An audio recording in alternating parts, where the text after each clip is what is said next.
Bonsoir, merci de nous retrouver en direct sur Afrique Média Télévision dans le cadre de ce tout premier numéro de Face à Face. Face à Face de ce soir qui accueille donc deux analystes politiques, Linda Larbaoui de l'Algérie, juste en face d'elle, Issa Diawara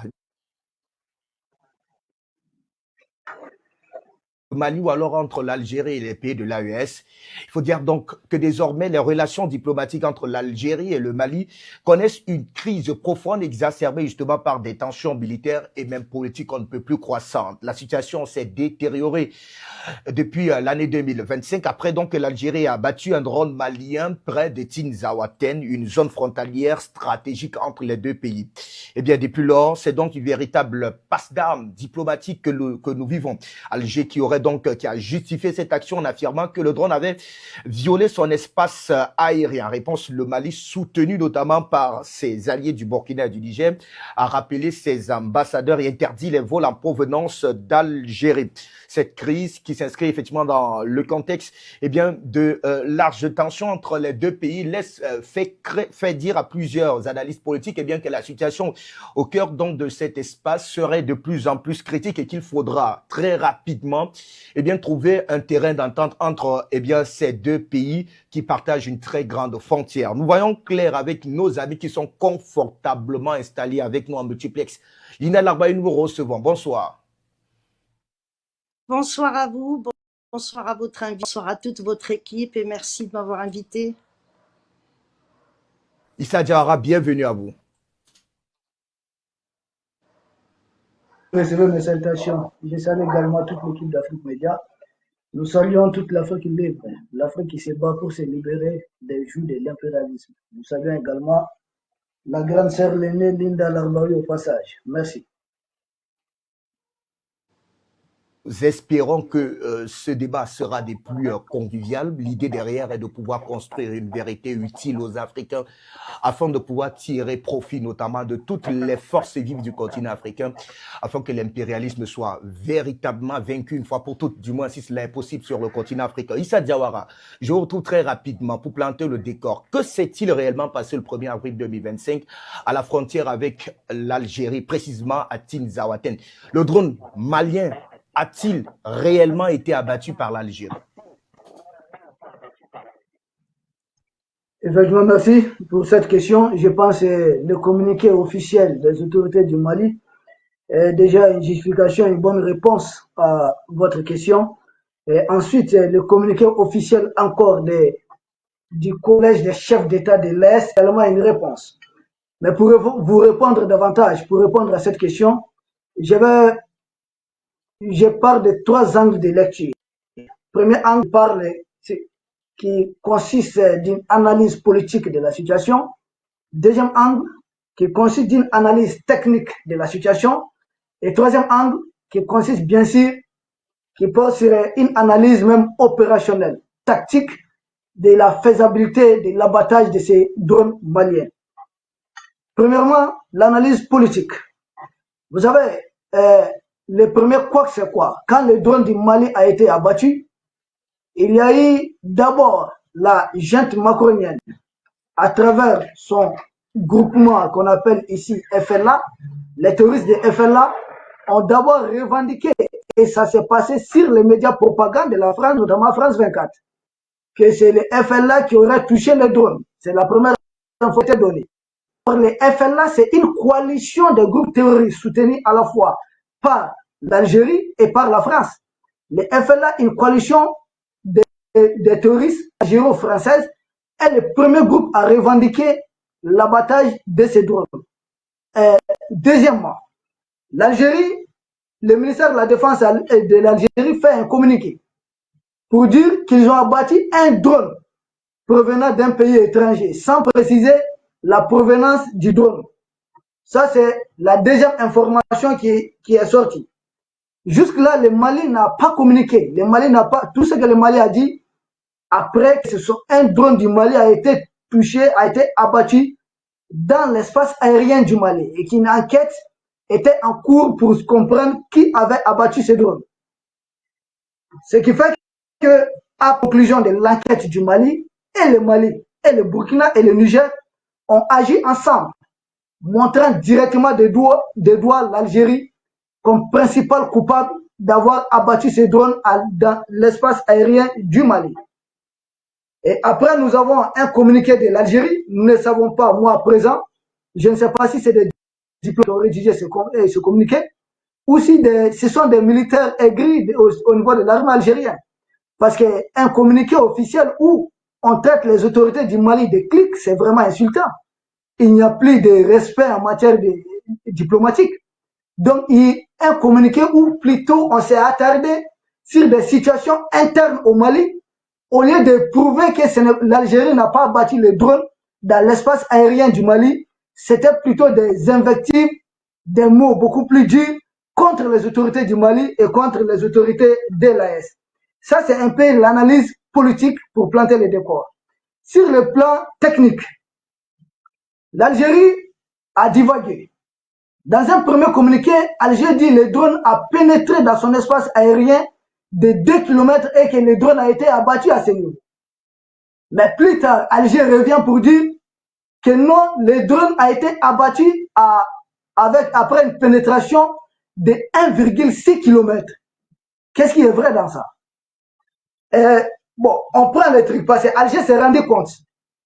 Quand on abat un drone à l'intérieur du territoire algérien, de 2 km de profondeur, et que le drone est 9 km en profondeur du territoire malien, demandez à n'importe quel expert en balistique, il y a problème. Sauf si le drone est arrivé en 1000 morceaux. Or, le drone est arrivé, c'est tombé dans un cercle bien restreint. Je me demande comment les débris de drone avaient pu voler ensemble, côte à côte. Je ne sais pas s'il y avait quel col pour les souder en l'air, mais le drone a fait 11 km avant d'atterrir du côté du territoire malien.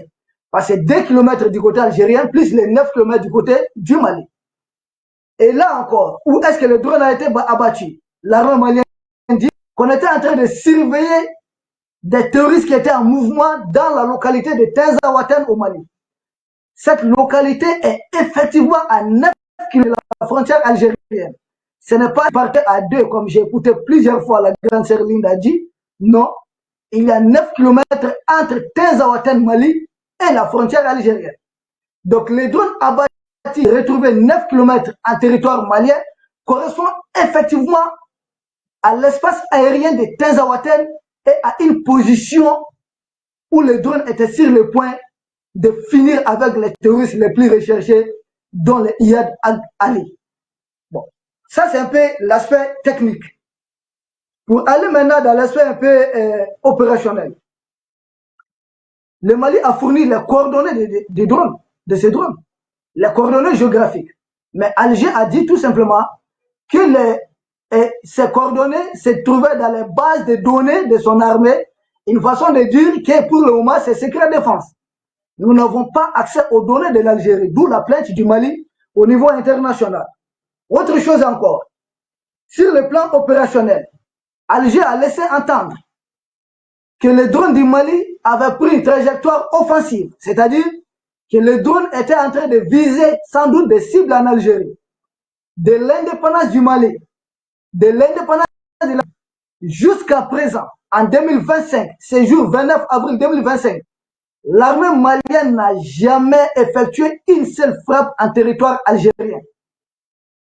Alors, pourquoi prêter de tels attachants au Mali? L'armée malienne aujourd'hui qui se trouve en guerre contre des terroristes venus de toutes les parts, quel intérêt stratégique le Mali a à aller ouvrir un autre front, à frapper une base à l'intérieur du territoire algérien? Qu'est-ce que le Mali va gagner dans un tel acte? On ne voit pas. C'est quoi le mobile? Pourquoi le Mali pourrait abattre, s'attaquer à un camp de l'armée algérienne, à une position de l'armée algérienne? Et là où l'Algérie n'a pas d'excuse, c'est que le Mali, l'Algérie, la Mauritanie et le Niger, Mali, Algérie, Mauritanie, Niger, nous sommes dans un état-major conjoint qu'on appelle CEMOC. C'est-à-dire, nos états-majors sont en communication permanente. Si réellement le Mali avait violé l'espace aérien algérien, l'Algérie a tout de suite les moyens, surtout Alger dit que le drone a fait des demi-tours, avait les moyens tout de suite de contacter l'état-major malien pour dire que fait votre drone ici dans cet espace. Là encore, ça n'a pas été le cas. Donc, mon cher Fabrice Ndoum, réservant certains de mes arguments, pour revenir encore après sans doute l'intervention de la sœur Linda Larbaoui. Pour le moment, je m'arrête là et j'attends le retour. Merci. Merci à vous. Linda Larbaoui, on vous retrouve toutes les données du ministère de la Défense de l'espace aérien de l'Algérie sur une distance de 1,6 km dans la nuit du 31 mars au 21 avril. Précision faite le lundi qui suivait par le ministre des Affaires étrangères de l'Algérie. Alors, la question que nous voulons comprendre, du moins pour nos téléspectateurs, est de savoir pourquoi l'Algérie a abattu le drone malien, pardon. Ben, quand vous avez un drone qui arrive en position d'attaque, il n'y a rien marqué dessus. Le Sahel, c'est pas Alger, c'est pas Bamako. C'est une zone immense où il y a 30 groupes terroristes qui agissent là. 30 groupes terroristes dans l'État islamique. Et il y a aussi Moujao, il y a Boko Haram. Ils sont très très bien outillés, ils sont très bien armés. L'Algérie a subi déjà des attaques. Il y a l'histoire de Enamenas. Ils sont venus par la Libye, les terroristes sont venus par la Libye, sont venus par le Mali. Nous avons perdu aussi un diplomate algérien qui était sur le territoire malien. L'Algérie n'a jamais accusé l'État malien. Jamais il y a eu une accusation. Madame Lia, je vous en prie, restons sur les faits afin de ne pas égarer nos téléspectateurs qui nous suivent. Je ne m'égare pas, ne vous inquiétez pas. Je vous en prie, allons-y. Donc, mais il faut quand même rappeler des faits. L'Algérie, dans son communiqué du ministère des Affaires étrangères, il y a eu le premier par le ministère de l'Intérieur et par le ministère des Affaires étrangères, expliquant exactement les données et en disant aussi que il y a des rapports satellites, les rapports des radars aussi, ils sont mis à disposition. Aucune enquête n'a été faite ni par le Mali ni par l'Algérie. Il y a eu deux rapports qui ont été donnés aux Nations Unies. Alors, il n'y a pas du tout de plainte, qu'on soit d'accord. Dans cette histoire, un drone qui arrive en position d'attaque, vous ne savez pas d'où il vient. Ben, si vous avez une bonne armée qui réagit et dans une zone aussi difficile où il y a 20 personnes, 20 pays qui agissent dans le Sahel, il y a 20 pays, 20 États qui sont impliqués dans l'histoire du Sahel. Et ben, l'armée algérienne l'a abattue parce qu'elle n'avait pas des informations. Monsieur Diawara a parlé du CEMOC. J'ai envoyé à votre chaîne l'intervention de monsieur Abdelaziz Ahed, qui est le président du centre de la haute stratégie globale, qui s'est exprimé sur 24 minutes par rapport à cet incident, en commençant par dire, eh ben, on fait partie quand même d'un organisme qu'on appelle le CEMOC, nous n'avons pas été prévenus. Donc Alger n'était pas prévenu par des actions menées par l'armée malienne, tout simplement. Après, si on va chercher les informations faussées, les données sur des journaux un peu bizarres, parce que il y a une presse qui est en train d'alimenter la haine envers les deux pays, envers les deux peuples. Et quand vous regardez cela, Linda, et nous ce soir, nous ne voulons pas continuer à entretenir sa haine. C'est la raison pour laquelle nous voulons faire véritablement les clarifications qui vont avec. Alors, quel intérêt avait effectivement Alger, le Mali, pardon, je reste avec vous, vous gardez la parole. Quel intérêt avait le Mali à véritablement, si vous le dites si bien, à survoler le territoire algérien? Vous dites que le drone avait une posture menaçante, mais quel intérêt avait véritablement le Mali à survoler le territoire algérien? Est-ce que c'était, de votre point de vue, est-ce que ce drone était, considérait-il une véritable menace à votre État, si on va dans l'hypothèse selon laquelle le drone malien aurait traversé véritablement ses limites territoriales pour entrer dans l'espace aérien algérien? Ce qui est bizarre, je vais vous répondre, mais ce qui est bizarre, c'est que le Mali n'a pas lancé une enquête. Il n'y a pas eu d'enquête de fait, ni de la part de l'Algérie, ni de la part du Mali. Qu'on vienne pas nous dire il y a une enquête, il n'y a pas eu d'enquête. Pour faire une enquête, il faut faire appel à une autre force, qu'elle soit neutre. Comme ça, elle peut statuer. Il y a déjà eu des affaires similaires dans le monde où c'est un État ou un organisme neutre qui vient pour statuer. Pour le moment, ni le Mali n'a demandé une enquête, ni Alger n'a demandé une enquête. Tout ce que Alger a mis à disposition, c'est les images satellites et les images du radar. Maintenant, quand on voit cette histoire, je reviens à ce que je disais, il y a bien une presse qui est là et qui alimente, sur les réseaux sociaux, qui alimente cette haine. Nous sommes dans une guerre cognitive, nous sommes dans un changement géopolitique général, nous voyons comment les États-Unis essayent d'agresser même leurs propres alliés et l'intérêt du Sahel, elle est immense. J'étais la première à défendre le Mali, même sur votre chaîne, et je connais les enjeux qu'il y a dans la région. Monsieur Diawara, par exemple, il s'est acharné sur moi, mais bon, je pardonne. Je ne suis pas rentrée dans le jeu parce que je connais les enjeux. Aujourd'hui, Alger elle veut qu'on aille vers autre chose, vers la diplomatie, puisque quand nous voyons le premier communiqué, c'était le ministère de la Défense, et tout de suite, il y a eu le relais qui est le ministère des Affaires étrangères. Donc, c'était un message envers les Maliens, nous n'irons pas vers la guerre, nous restons dans la diplomatie. Après, la façon dont Alger s'est exprimé, c'était une réponse aussi aux nations présentes de l'État malien. Être ministre des Affaires étrangères et son homologue humaine. Au niveau des Nations Unies, les images existent encore et c'est pas Alger qui les a sorties, c'est le site des Nations Unies. Donc nous sommes en train d'aller vers, je dirais, vers un conflit qui restera politique pour le moment, qui restera diplomatique. C'est la diplomatie qui va régler ce problème, puisque le Mali n'a pas les moyens qu'il prétend avoir. Le Mali, c'est une armée de 40 000 effectifs. Alger, c'est 600 000. Et donc, nous ne boxons pas dans la même catégorie. Le Mali, il y a une fermeture de la frontière. Nous avons vu tous les dégâts que ça a fait. J'aurais préféré ne pas arriver à ça. Mais il y a une politique au niveau du Mali qui est en train de jouer sur tout le Sahel. Et cette politique, c'est s'allier au Maroc, s'allier aux Émirats arabes, s'allier à Israël. Le Mali est indépendant, souverain, il s'allie avec qui il veut. Mais qui était aux manettes? C'est ça?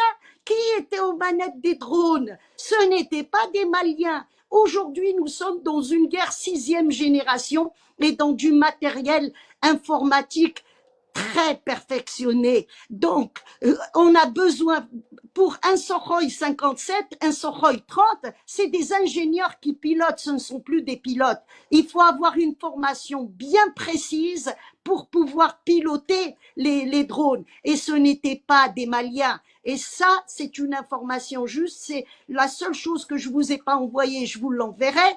Eh ben, c'était des Marocains qui étaient aux manettes. L'intérêt du Maroc, c'est quoi? Est-ce que la paix continue à exister dans le Sahel ou de provoquer encore une fois une guerre par proxy dans le Sahel? Les États-Unis sont revenus de force. Je le disais même sur votre chaîne il y a 4 ans quand tout le monde me contrait. Je disais, si vous voulez ramener les Américains, ramenez les Russes et l'histoire est réglée. C'est la géopolitique qui veut ça. Aujourd'hui, nous avons une intervention des États-Unis qui ont foutu la pagaille partout dans le monde. Le Moyen-Orient paye encore le prix, les pays asiatiques payent encore le prix, la Chine avec Taïwan par exemple, là, c'est une guerre qui va éclater entre l'Inde et le Pakistan. On en reparlera dans un mois. Donc, il faut bien provoquer une autre guerre dans le Sahel. Et qui va être bénéficiaire de tout ça? Eh ben, c'est les États-Unis, Israël et le Maroc. Non, c'est pas le peuple marocain qui en profitera. Non, mais c'est plutôt le Marzen. Donc, il y a une main étrangère qui est là. Le malheur de l'Afrique, c'est quoi? C'est l'ignorance. L'ignorance. On va regarder des télés un peu suspectes, lire des journaux un peu suspects, et l'information sort et c'est dangereux. Tant que ce n'est pas quelque chose d'officiel, c'est dangereux. Et sociaux aujourd'hui, il y a des journalistes qui vont sur les réseaux sociaux pour avoir des informations qui transmettent. Il y a ça. Le deuxième ennemi de l'Afrique, c'est quoi? Eh ben, c'est les ingérences. Les ingérences. Et puis, après, il y a la traîtrise. Que fait les Émirats arabes dans le Sahel? J'ai mal pour le Mali. Une grande nation comme le Mali vont ramener les Émirats arabes qui n'ont pas les moyens de ce qu'ils prétendent. Les Émirats arabes, c'est une entité qui a été créée en 1972, suite au plan Rogers en 1970, pour représenter les États-Unis et la France. Le premier allié des Émirats arabes, c'est la France. Ils sont 750 000 Émiratis dans le monde. Leur armée, c'est une armée de mercenaires. Et quand je vois que le Mali fait appel aux Émirats arabes pour les défendre, j'ai mal pour eux. Une nation malienne comme ça qui attend après les Émiratis pour venir les défendre et pour la pagaille et s'accaparer des mines. Pourquoi on ne vous parle pas des mines et des nouveaux contrats Madame que Lida, le Mali allons-y a de donnés? manière sans procédurier pour que nous puissions véritablement rester ce soir pour pouvoir véritablement ouvrir notre front de guerre. Nous souhaitons qu'après effectivement cette production, que la paix des braves soit faite afin que le Sahel retrouve véritablement toute sa quiétude. Mais je reste avec vous pour continuer à commenter la position algérienne. Elle déclare effectivement davantage dans son communiqué: les allégations mensongères venant de Bamako ne dissimulent que très imparfaitement la recherche, écoutez bien, d'exécutoires et dérivatifs à l'échec manifeste d'un projet putschiste qui a enfermé le Mali dans une spirale d'insécurité, d'instabilité, désolation et dénuement. Alors, ces propos sont extrêmement graves parce qu'on déplace le curseur sur le fait du 1er avril pour, passez-moi l'expression, s'intéresser désormais à la cuisine interne au Mali. Est-ce que cette communication de la part de votre pays n'a pas, je dirais pas qu'elle a été maladroite, mais est-ce que les termes choisis n'ont pas contribué à véritablement raviver les tensions? Parce que tout à l'heure, on s'interrogera à l'idée de savoir à qui profiterait l'éventualité d'un conflit algéro-malien. Je crois que Alger a été très patiente par rapport à la politique menée par Bamako. Ça a été très bien les premiers temps jusqu'au moment où des jeunes ingérences ont commencé. Je reviens par exemple, avant que l'Algérie ne soit au Conseil de sécurité, c'était les Émiratis. Et nous avions fait une émission d'ailleurs sur votre chaîne par rapport aux Émiratis qui essayaient de faire du mal au Mali. Ils avaient demander des sanctions. Revenir à ça. Qu'est-ce qui a provoqué? Quand il y a une impasse, il faut revenir à l'origine du problème. L'origine du problème, c'était les accords d'Alger et Bamako qui sort. C'était une décision unilatérale.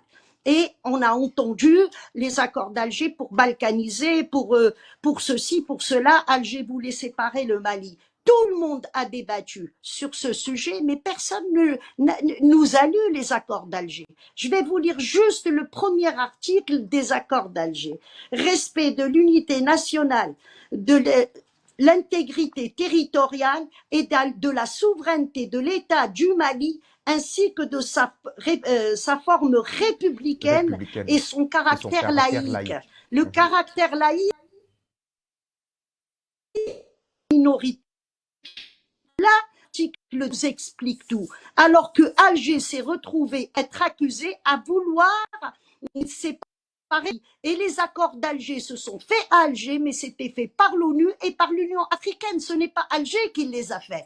C'est ça aussi la fausse information qui a été véhiculée par beaucoup d'autorités maliennes. Il n'y a pas que on a induit le peuple malien en erreur, mais Monsieur Diawara n'a pas pris la peine de lire. Hein. Sinon, s'il avait lu ça, peut-être qu'il aurait pris une autre position. Je vous rassure que Issa Diarra a parfaitement lu ces accords d'Alger. On y reviendra parce que ça constituera une véritable dorsale de réflexion pour tenter de comprendre pourquoi Bamako s'est finalement désolidarisé de cette feuille de route entretenue alors encadrée par votre pays, l'Algérie. Mais la question était celle de savoir le ton, les mots choisis, notamment pour dénoncer ce que Alger considère comme étant des informations non fondées sur notamment ce drone qui a été abattu. Est-ce que ces mots ne sont pas assez durs pour alimenter véritablement ces tensions qui ne vont clairement pas servir le continent africain aujourd'hui?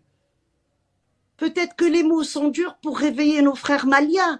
Nous sommes dans une transition qui dure depuis 5 ans et qui est repartie pour 5 ans. Une transition. Voilà. Et récemment, qu'est-ce qui s'est passé au Mali? Eh ben, on a dissous toute la société civile, à commencer par les partis politiques, les syndicats. Mais où va le Mali? Où va le Mali? Vous savez, je vais essayer de simplifier les choses. Si on veut ramener des investisseurs, les investisseurs vont venir si la situation est stable. Si la situation n'est pas stable, eh ben c'est des voyous qui vont venir parce qu'ils vont marchander. Et quand vous négociez dans une situation comme ça, vous négociez toujours en position de faiblesse.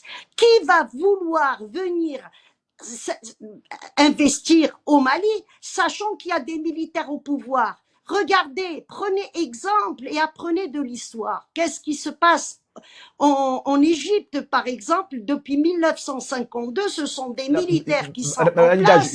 J'ai peur que nous écartions de notre sujet. Non, je vais permettre me retourner vers vous, Général Sadiara, avant peut-être de retrouver Madame Lawaï juste après, parce qu'il faudra effectivement que nous puissions équilibrer le temps de parole pour que l'on ne nous accuse pas d'avoir été partiel sur ce plateau. Issa Diawara. Alors, il y a cette accusation, il est fait, vous les avez présentés, tout le monde les a lus. Est-ce que la démarche algérienne, de votre point de vue, nous allons tenter de dépassionner le débat parce qu'il s'agit ici de l'intérêt du continent africain. Est-ce que de votre point de vue, la communication algérienne n'a pas clairement mis véritablement du feu aux poudres en rentrant véritablement pour questionner notamment les dynamiques internes à votre pays, des questions d'insécurité et autres qui ont été notamment évoquées dans le communiqué algérien? Est-ce qu'on est dans une position paternaliste clairement assumée, affirmée par Alger? Je n'ai pas voulu dire ce mot, mais je préfère l'utiliser finalement.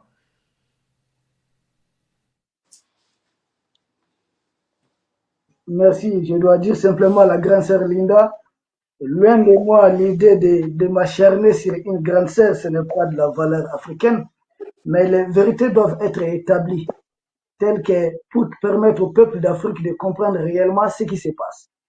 Le communiqué de l'Algérie, je pense, je l'ai évoqué déjà, quand je parlais déjà de l'analyse politique de ce qui s'est passé. Pour moi, la grande sœur devait se limiter. Ce que le peuple d'Afrique devait comprendre, c'est est-ce réellement le drone a été abattu dans l'espace aérien du Mali ou dans l'espace aérien algérien? Pour moi, c'était vraiment la réponse à la première question, c'est à quoi nous devons départager le public africain et sans doute le public algérien même qui nous écoute. Parce que rien n'est dit que le communiqué algérien, ça convainc même de l'autre côté de la frontière. Mais ça, c'est de la cuisine interne. Maintenant, je reviens à votre question. Le communiqué de l'Algérie, bien sûr, c'est condescendant, c'est même insultant. Quand vous traitez les autorités du Mali de clics, mais attendez, la France même dit gente, et ils disent clics, mais c'est très insultant. Le Mali n'utilisera pas des mots comme ça en connaissant de l'histoire entre les deux pays. Et en connaissant, sans doute, nous projetons aussi dans le futur. Et nous savons qu'on peut ne pas être d'accord aujourd'hui, mais les choses... la réalité géopolitique, elle est ce qu'elle est. Il y a beaucoup de contre-vérités, excusez-moi, dans ce que la grande sœur Linda a dit. Et j'en ai noté 7.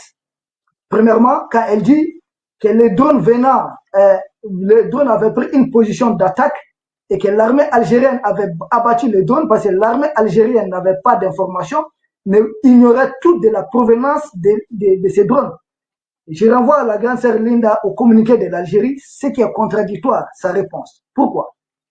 Le communiqué algérien dit que le drone a fait un premier tour en territoire algérien. Le communiqué encore là, vous l'avez. Et ensuite, le drone est revenu pour un second tour, ce qui veut dire que l'armée algérienne n'a plus vu ces drones, si réellement c'était vrai. Donc, le drone, l'armée algérienne a suivi le mouvement des drones jusqu'à savoir que le drone a fait 2 à 3 tours. Donc là, l'armée algérienne connaissait la provenance du drone. Si les schémas, c'est là qu'il y a des contradictions dans ce qu'Alger dit. Et si l'armée algérienne connaissait la provenance des drones, il y a un état-major conjoint entre les 4 pays. Et cet état-major conjoint, vous savez où est-ce qu'il est basé? Il n'est pas basé à Kidal. Il n'est pas basé à Nouakchott. Il n'est pas basé à Zouirat. Il n'est pas basé à Agadez. Cet état-major conjoint est basé à Tamar, en territoire algérien. Donc c'est l'État algérien qui coordonne cet état-major, les 4 armées à ce niveau. Alors pourquoi l'état-major, l'Algérie qui a les privilèges d'abriter cet état-major, n'a tout simplement pas informé l'armée malienne, faites attention, votre drone, on ne sait pas si ça a été piraté ou comment ça arrive droit vers nous. Pourquoi ça n'a pas été fait? Donc là, vous voyez, ça ne colle pas. Deuxième chose qu'il faudrait, deuxième contre-vérité, que le Mali n'a pas lancé d'enquête. Mais le Mali, le premier communiqué du Mali dit que le Mali se remet à une enquête pour savoir réellement abattu le drone malien. Et sans doute, le Burkina et le Niger, pour suivre le Mali, ont eu vent de ça, ont participé sans doute à l'enquête. Sinon, pourquoi le Niger, qui connaît aujourd'hui d'importants investissements de la part de l'Algérie, doit s'hasarder à rompre, à mettre, en tout cas, au frigo, sa relation diplomatique avec l'Algérie, sans que le Niger puisse avoir des preuves de ce que le Mali avance, ou sans que l'Algérie, le Niger, qui est un État confédéral avec le Mali, ne puisse participer à l'enquête. Donc là, ça ne colle pas. Troisième chose, là, une certaine haine dans le communiqué de l'Algérie, je ne sais pas trop. En tout cas, c'est un communiqué qui a beaucoup insulté. Moi, je comprends peut-être, je ne sais pas, ce qui se passe entre les militaires algériens là-bas. Ce sont des diplomates algériens qui l'ont rédigé. En tout cas, ça me surprendra vraiment que des diplomates rédigent un tel communiqué. Mais là, il y a un complexe de supériorité que je sens au niveau de la grande sœur Linda. Même chose que le communiqué de l'Algérie. Le Mali n'a pas de leçons à apprendre. Non, le Mali c'est un empire, c'est un pays millénaire. On n'a pas de leçons à apprendre à ce niveau. Que le Mali, que c'est les Marocains qui ont piloté les drones, que ce sont les Émirats arabes unis qui manipulent le Mali. Mais où ça? Quelle source? Quels sont les éléments? Que ce sont, je ne sais pas, les Israéliens derrière, mais je rappelle à la grande sœur Linda, vous pouvez vérifier l'information. En 2022, tout près, l'État algérien a commis un groupe de lobbying pour Israël pour plaider la cause de l'Algérie dans le Congrès américain. Nous, on n'en a pas fait un problème. Et deuxièmement, je vais donner des chiffres. Il faut donner des chiffres très importants. L'Algérie, en abrogeant ce qu'on appelle la loi 4951, en fin 2019, laquelle loi empêchait les entreprises étrangères d'avoir plus de 49% des parts en territoire algérien. Vérifiez c'est quoi 49-51 et puis vous aurez la réponse. La grande sœur Linda sait de quoi je parle. Et depuis là, il y a ExxonMobil, il y a Chevron, et il y a Eni même de l'Italie qui a financé des projets en Algérie de plus de 8 milliards. Donc nous aujourd'hui, nous sommes bien placés pour dire que c'est Alger qui travaille beaucoup plus pour les pays de l'OTAN. Ça, ce n'est caché de personne. Dois-je rappeler aussi qu'il y a eu un accord d'entente militaire entre l'état-major algérien et puis les Américains. Et c'était dans cet accord, il est question de quoi? J'appelle la grande sœur Linda, elle est en Algérie, elle sait de quoi je suis en train de parler. Un accord militaire entre l'Algérie et puis bien sûr les Américains. Et puis cet accord, je donne la date, ça a été signé le 22 janvier 2025. Et je précise encore, que le chef d'Africom a quitté Alger 3 jours. Le chef d'Africom, les mêmes qui jurent de faire la peau au président du Burkina Faso, membre de l'AS, les chefs d'Africom, c'est le général américain, le général Langlais. Le chef d'Africom a quitté Alger 3 jours avant l'embuscade contre l'armée malienne à Tinzaouaten. Il a été reçu par l'état-major algérien.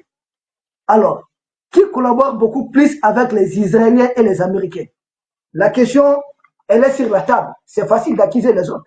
J'ai donné des dates et c'est des accords, j'ai cité, on peut vérifier. Je dis bien le 22 janvier 2025, un accord militaire entre les Algériens et puis les Américains. Le Mali n'est pas à ce niveau, avec un exercice naval à l'appui. Je continue. Je demande à la grande sœur de, on va mettre Balak, complexe de supériorité, quand vous dites que l'armée malienne n'a que 40 000 hommes, que l'armée malienne ne fait pas le poids, détrompez-vous. Je pense que sur papier, l'armée vietnamienne face aux États-Unis, il n'y avait pas poids. Je me demande comment les Américains ont échoué au Vietnam.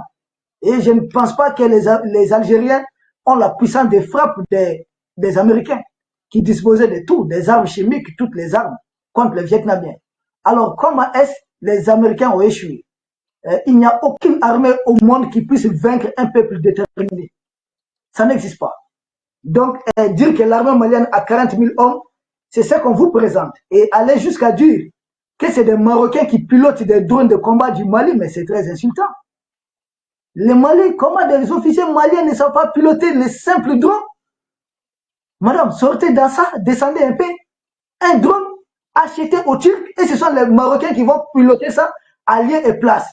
Je vous dis que pour chaque drone que l'armée malienne achète, chaque drone que les forces de l'AS achètent, il y a un service, les militaires maliens bénéficient d'une formation auprès des Turcs.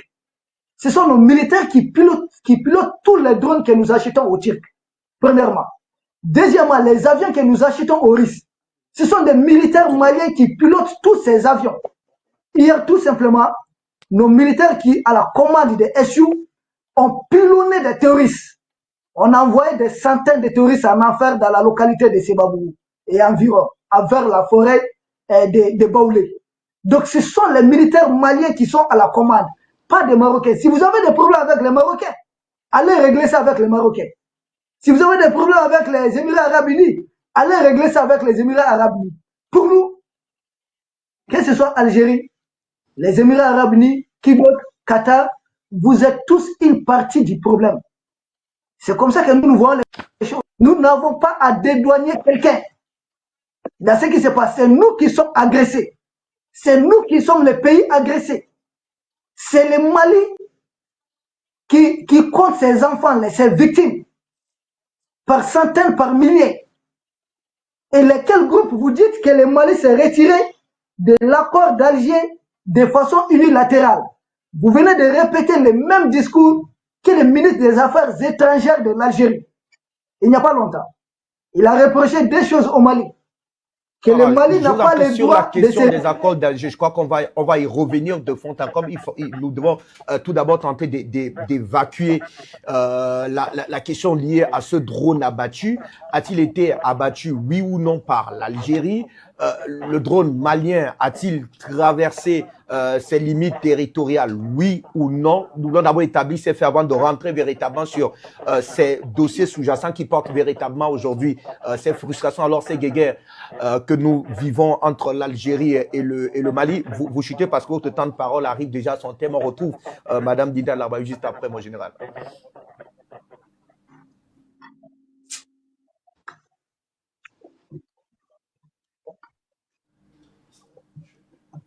Issa, vous clôturez votre temps de parole. Je vous en prie, tout au plus en 1 minute avant de retrouver Madame Dida Larbaoui. Bon, je pense que sur la question des drones, la grande peut-être n'a pas, ça vous l'avez compris, ce n'est pas à moi d'essayer aussi amener, ce n'est pas de notre culture, une personne totalement dormie, mais vous aurez compris tout simplement les arguments que j'ai. C'est quoi? Et je pense pour moi, cette question, elle est vraiment épongée. C'est des contradictions dans le communiqué algérien qui partent tantôt de 2 km, de 1,6 km. On ne connaissait pas la provenance des drones. Les drones ont fait des demi-tours. Donc, ce qui veut dire la provenance inconnue. Il y a le CEMOC qui est censé, le cadre de discussion, de collaboration de partage des renseignements entre les 4 pays. Pourquoi le CEMOC qui siège en territoire algérien n'a pas été activé?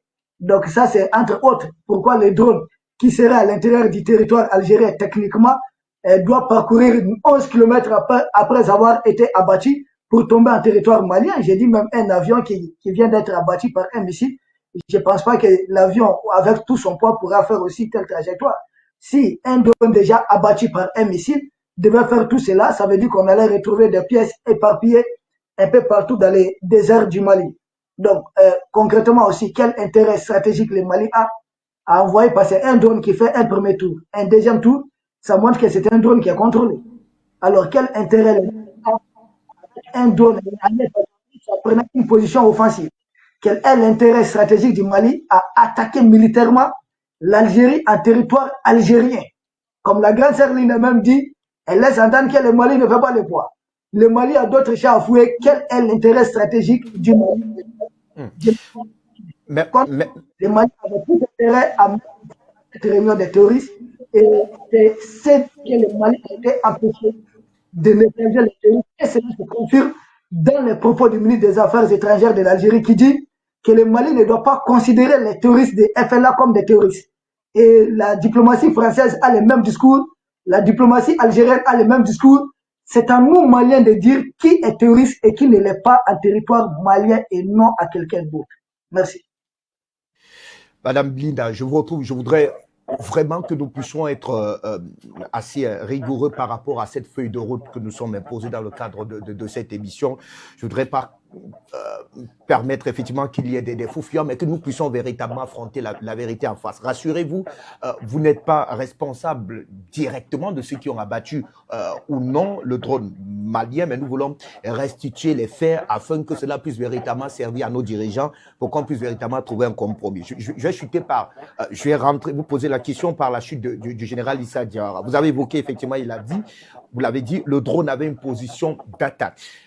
Je voudrais que nous soyons d'accord sur un fait. Le gouvernement malien, jusqu'ici, n'a jamais montré une position, ne s'est jamais montré frontale, du moins n'a jamais montré une véritable velléité d'attaquer militairement le gouvernement algérien. Si ce n'est, eh bien, ceux qu'ils considèrent, eux, comme étant des véritables menaces à leur pays, notamment considérés comme des terroristes et qui seraient, en attendant peut-être votre analyse, plus ou moins cachés en territoire algérien.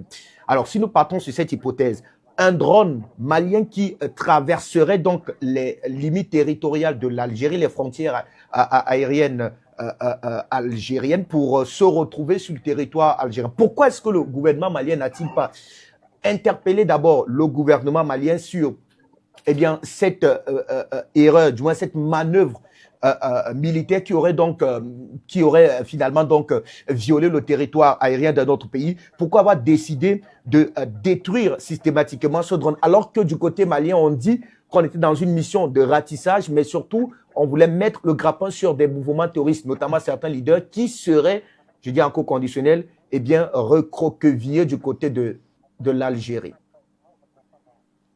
Vous savez, le communiqué, c'est pas moi qui ai dit que le drone était en position d'attaque, c'est le ministère des Affaires étrangères algérien quand il a fait son communiqué. Donc, je ne suis pas dans la spéculation ni dans la devinette. Hein. Moi, je prends des choses qui ont été dites.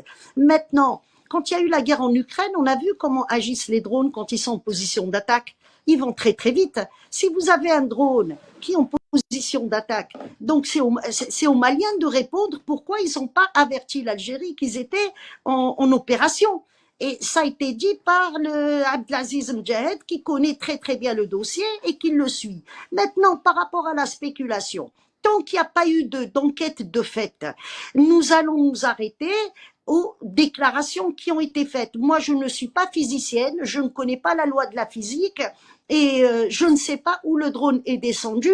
L'Algérie a mis à disposition les images satellites et les images des radars et comment le drone a été abattu. Ça a été dit. Pourquoi le Mali ne demande-t-il pas à faire une enquête? C'est ça la véritable question, puisque ça a été dit ouvertement, hein, par un communiqué, que tout est à disposition pour celui qui veut voir la suite. Donc c'est aux Maliens de demander une enquête. Mais si le Mali ne demande pas une enquête, puisque le préjudice, il est pour lui. Donc c'est au Mali de dire j'ai perdu un drone, je veux une réparation et c'était sur mon territoire. Donc la question qu'on la pose aux dirigeants, ils n'ont fait que un rapport au niveau des Nations Unies sans qu'il y ait une enquête de fait. Il n'y a pas eu d'enquête, il n'y a pas eu de... C'est faux tout ça. Moi je vous le dis, je suis ce qui se passe au niveau des Nations Madame Unies. Lida Larbaoui, il y a des éléments de précision apportés par le gouvernement malien pour tenter de préciser avec certitude, du moins d'après le gouvernement algérien, d'apporter certaines précisions, tout d'abord sur l'endroit où le drone a été véritablement abattu et le nombre de kilométrages, bien entendu, parcouru plus ou moins par le drone algérien pour venir véritablement s'attaquer au drone malien. Est-ce que ces éléments, jusqu'ici, ne sont pas, du moins, il y a des éléments produits par la partie malienne qui ne sont pas totalement récusés par la partie algérienne, qui s'entête juste, du moins, qui apporte sa part de version de fait, sans toutefois déconstruire avec la même pertinence des éléments apportés par Bamako. Est-ce que ce n'est pas suffisant comme élément produit, puisque vous évoquez une enquête de fait mise en place par le gouvernement malien? Dans une histoire comme ça, encore une fois, il faut qu'il y ait une neutre qui vient et qui fait son enquête. Sinon, on va rester dans ce que l'Algérie a déclaré, ce que le Mali a déclaré, et on s'en sort pas. Maintenant, ce n'est pas à l'Algérie, parce que c'est pas l'Algérie qui a subi apparemment ce préjudice, c'est le Mali qui a eu un drone de... C'est au Mali de demander réparation, mais demander une enquête. Ils ont donné, au niveau des Nations Unies, ils ont fait leur rapport. Pourquoi ils n'ont pas rajouté dans ce même rapport qu'ils demandaient à ce qu'une enquête soit faite? La demande n'a pas été faite. Est-ce qu'ils ont des choses à cacher ou ils ne veulent pas s'arrêter à ce drone? Ça, c'est une question qu'il faut se poser. Dans sa déclaration, le Mali n'a pas demandé à ce qu'il y ait une enquête. Il faut qu'il y ait une enquête qu'elle soit faite. Comme ça, l'Algérie sera condamnée au niveau des Nations Unies et au niveau de l'Union africaine. Rien de cela n'a été fait. Et Alger, c'était à ses déclarations. Maintenant, tant qu'on n'a pas d'une partie neutre, on va rester dans pourquoi l'Algérie a fait, pourquoi le Mali a fait, pourquoi ci, pourquoi ça. On s'en sortira pas. Mais vous remarquerez très bien que c'est toujours la ville de Tinzaouatine qui est touchée.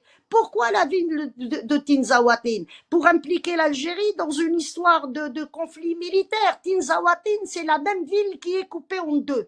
Donc, la communauté qui vit à Tinzaouatine, elle a la double nationalité. S'ils font des perturbations côté Mali, et ben côté Algérie se tiennent tranquilles, on n'a pas de problème avec eux hein, pour le moment. Et ben le dossier, il faut le voir dans ce sens-là. Sachant que Tinzaouatine, il y a une grande mine d'or.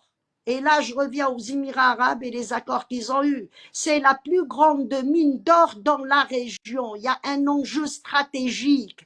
On a vu aussi que des drones maliens ont tué des civils qui travaillaient dans la mine côté Tinzaouatine Mali. On les a vus, ça. Donc, les enjeux qu'il y a dans la région font qu'il y a des sens. Ah, il y a une chose par rapport à la politique algérienne. Je vais revenir au dossier d'Israël. Vous avez des très belles images de l'armée algérienne et qui chantent. C'est l'hymne de notre Gaza. Donc, tout ce qui est papier ou marqué dessus Israël, l'Algérie ne reconnaît pas. Aujourd'hui même, au tribunal international, l'Algérie a fourni un dossier contre cette entité sioniste et par rapport aux crimes qu'ils commettent. Qu'on n'essaye pas de dire un lobby israélien ou machin, il n'y a pas israélien. C'est l'hymne de notre armée, on chante Gaza, qui est en train de se faire massacrer. Deuxièmement, Les ingérences, quand on parle des ingérences, moi je sais pas, j'ai une armée très forte, une armée qui est capable de répondre à tout, je vais ramener des mercenaires. Et mercenaires Wagner, on va me dire c'est des Russes. J'ai envoyé tout ce qu'il faut à Afrique Média. Et comment Poutine lui-même, il a fait la dissolution de Wagner. Et tous ceux qui n'ont dans Africa, qui n'ont pas avec l'armée russe, eh ben, c'est un organisme complètement étranger à Wagner. Maintenant, je reviens au drone, le fameux drone qui fait tant parler. Et s'il vous plaît, laissez-moi donner cette explication, elle est capitale. Le phone, le Bergdar TB2, c'est pas un drone 100% turc, c'est un drone turc-ukrainien. Turc-ukrainien. Et le fond de ce drone, celui qui a rajouté la technologie qui a fait de ce drone un drone très puissant, c'est un Syrien qui s'appelle Khalid El-Fayoumi. Il est syrien, il était dans l'opposition, il est parti en Ukraine, il s'est mis contre la Russie et c'est cet homme-là qui est l'homme de l'ombre et qui a négocié avec les Israéliens et les Américains pour casser Bachar al-Assad et il a mis en place El-Joulani, le terroriste. Khalid El-Fayoum, syrienne. Et c'est cet homme-là qui a fourni des drones aussi au Soudan pour faire la guerre aux positions russes. Et c'est cet homme-là qui fournit des drones au Mali. Donc le Mali, est-il avec la Russie ou est-il avec les Ukrainiens? Puisque le drone TB2, là, c'est un drone ukraino turc, il n'est pas son. Je vous ai envoyé assez de documents. Celui qui veut remonter à Khalid El Fayoum, il y a encore son Facebook, il est en arabe. On a enlevé, son Twitter n'est pas opérationnel justement depuis qu'il a acquis la nationalité ukrainienne. Donc que vient faire l'Ukraine encore une fois dans le Sahel avec des drones qui sont turcs mais également ukrainiens? Donc, il y a un micmac dans le Sahel et si on n'a pas des éléments, on ne peut pas faire une bonne lecture. Moi, je m'arrête à une chose, c'est que ce conflit entre Alger et Bamako, il faut qu'il se règle avec la diplomatie. Les enjeux qu'il y a dans le Sahel, les Émirats arabes qui prennent les ports en Afrique et qui prennent aussi les mines d'or, c'est un gros souci. Et actuellement, les Émirats arabes par rapport au Soudan, et le vol de l'or du Soudan, 53 tonnes d'or qui ont été rapatriées par Wagner, c'était la part des Émiratis, sachant que Wagner, eh ben Monsieur Poutine avait bien parlé d'une trahison. Une trahison. Et à partir de là, il a commencé à dissoudre Wagner.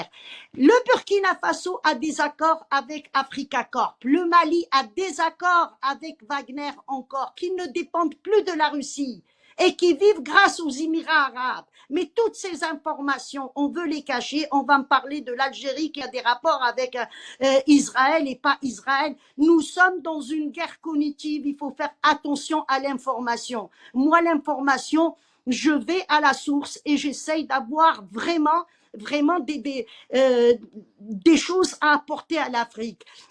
Je n'ai jamais intervenu sur un plateau TV, monsieur, sans vous donner des éléments. Je crois qu'on va vraiment être rigoureux par rapport à la répartition du temps de parole afin que l'on ait un véritable, je dirais pas un débat assez équitable. Issa Diarra, vous êtes libre d'apporter des éléments de précision à la suite, peut-être des éléments, oui, de précision par rapport à tout ce que Mme Lida Larbaoui a déclaré tout à l'heure. Mais je voudrais que l'on s'intéresse à une question assez sensible. Puisque du côté de Bamako, on accuse Alger d'avoir une posture qui viserait à protéger aujourd'hui certains leaders terroristes. D'ailleurs, l'affaire de ce drone abattu semble être peut-être, du point de vue du moins pour certaines analystes, la démarche qui aurait poussé Alger à aller un peu plus loin dans sa volonté de vouloir, dit-on, protéger un certain nombre de leaders terroristes. Le nom de Iyad Ghali est régulièrement évoqué dans cette réflexion. Issa Diawara, de ce que vous savez, est-ce qu'il est clair qu'Alger protège certains leaders terroristes aujourd'hui recherchés par Bamako? Fabrice Loum, dans le cadre d'un débat contradictoire, je pense qu'il est toujours bien des contre-vérités et autres. Il ne faut pas empêcher cela.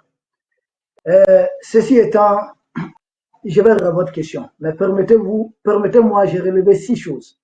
Parce que c'est le public africain au-delà de l'Afrique qui nous écoute, à qui nous devons vraiment du respect. Premièrement, que le Mali a mené des opérations, peut-être le Mali n'a pas informé Alger. Quand Alger menait son opération au niveau, après l'attaque d'Inamenas, Alger avait informé Bamako.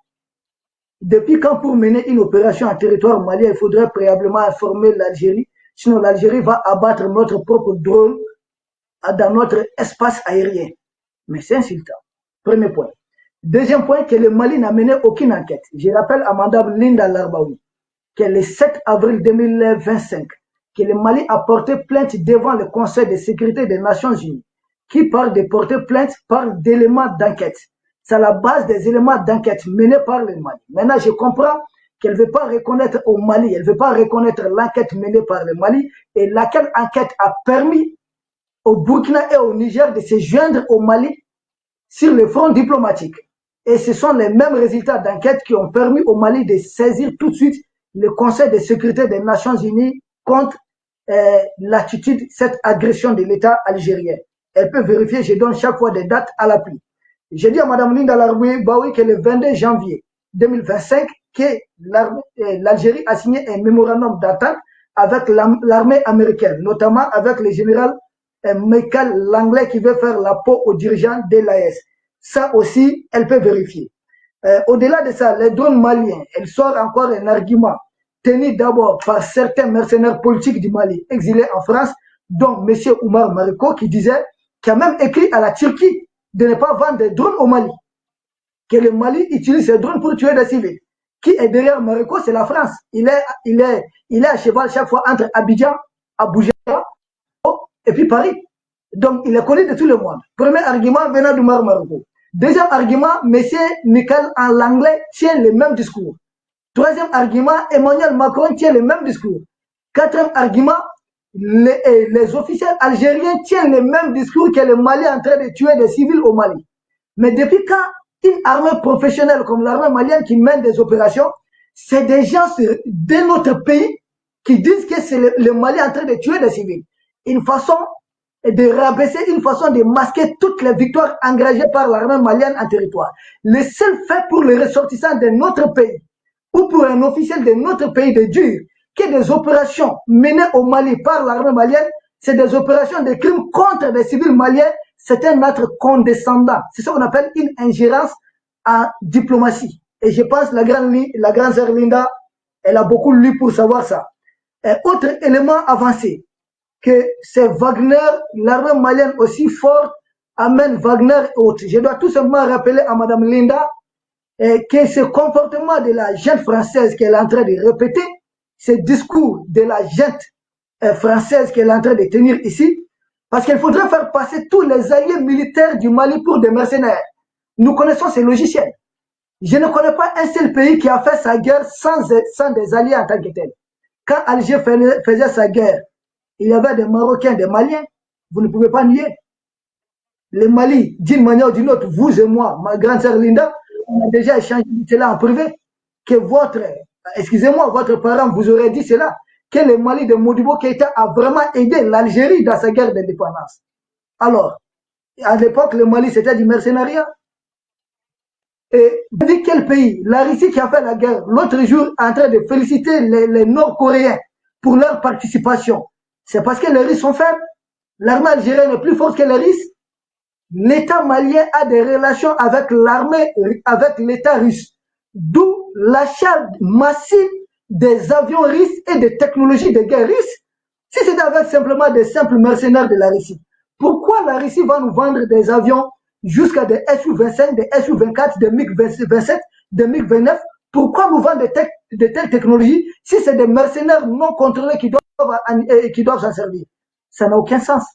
Bon, on va passer ça.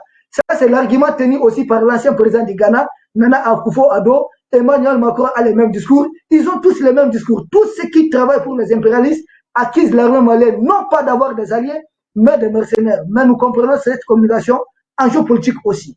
Autre élément très important, que je viens d'apprendre que le drone turc Bayraktar est un drone ukraino-turc. C'est Mme Linda qui le dit. Ce n'est caché de personne, c'est des drones turcs. Maintenant, si les Ukrainiens travaillent en dessous, les Syriens travaillent en dessous, c'est autre chose. Si nous partons de ces principes, beaucoup des invasions dans le monde, ça vient des Africains. Mais ils ont pris la licence, ils ont pris toutes choses. Puis ils se sont appropriés de cela. Ça, c'est une réalité. Que ce soit les frigos, que ce soit beaucoup de choses, ce sont des Africains qui ont inventé. Mais aujourd'hui, ça porte la marque de qui? Nous savons que les drones Bayraktar, nous les achetons aux Turcs, pas aux Ukrainiens. D'ailleurs, parlant des Ukrainiens, vous n'êtes pas sans savoir que l'Ukraine a revendiqué publiquement l'embuscade contre les forces armées du Mali. L'Ukraine a revendiqué avoir participé à cette attaque. Et aujourd'hui, le Mali et l'Ukraine n'ont aucune relation diplomatique. Alors, de quoi vous parlez, Madame Linda Larbaoui? Je ne vous comprends pas. De quoi vous parlez concrètement? Le Mali et l'Ukraine aujourd'hui, et le Niger a emboîté les pas. Les pays de l'Est sont en rupture diplomatique avec l'Ukraine. Alors, depuis quand? Et puis les drones, l'embuscade de Tinzawaten, les terroristes ont utilisé des drones. L'Ukraine dit avoir contribué à donner ces drones aux terroristes pour s'attaquer à l'armée malienne. Donc, il y a une incohérence, il y a une contradiction quelque part. Donc, mon cher Fabrice Ndoum, si vous me demandez, est-ce qu'il y a des preuves, est-ce que le Mali est convaincu que des terroristes au Mali sont soutenus par l'Algérie? Mais je vous réponds facilement. D'abord, quand les terroristes qui attaquent le Mali sont soignés, entretenus et surtout bénéficient d'une couverture aérienne de la part de l'Algérie qui abat notre drone et qui ne s'en cache pas, on appelle ça soutien au terrorisme ou bien c'est lutte contre le terrorisme? Première question, et tout le monde a sa réponse dedans.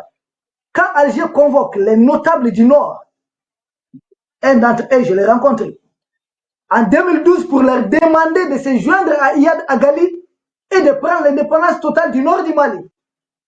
Est-ce que Alger est un soutien du terrorisme, oui ou non? Demandez au service de renseignement algérien où se trouve Iyad Agali, qui protège Iyad Agali. La réponse est toute simple. Tinzawaten, c'est à 9 km de la frontière algérienne. Pour mener une telle opération, il faut avoir une base aérienne.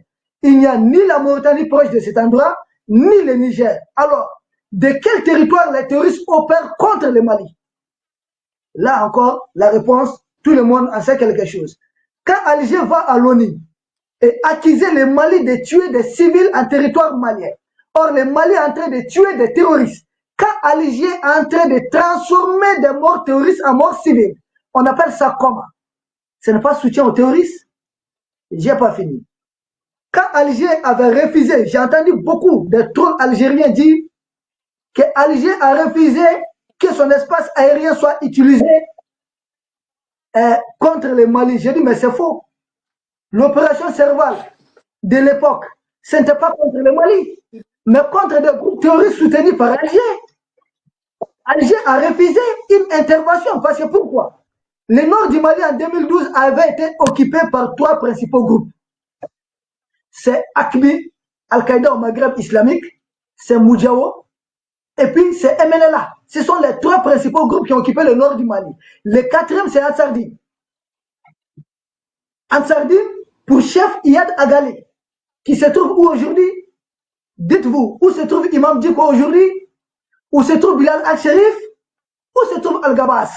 Et quand Algérie, le ministre des Affaires étrangères de l'Algérie dit que Alger ne doit pas reconnaître le droit aux Maliens de traiter Al-Gabas, Bilal Al-Sherif comme des terroristes, que non, c'est des rebelles, c'est des trucs civils.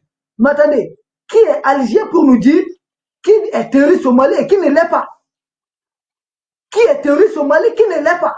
C'est comme si le Mali se donne le droit de dire que les gens les cabines qui veulent leur autonomie à l'Algérie ne sont pas des terroristes, ne sont pas des rebelles, sont vraiment des gens avec qui Alger est obligé de discuter.